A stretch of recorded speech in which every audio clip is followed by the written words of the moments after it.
finally, the question that most parents quietly carry. What if I messed up? What if I mess up? Guess what? You will. Every parent does, myself included. Gentle parenting isn't about being calm all the time.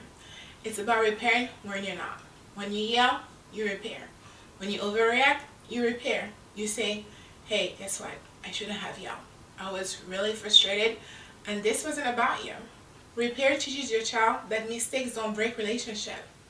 And that right there might be one of the most powerful lessons of all.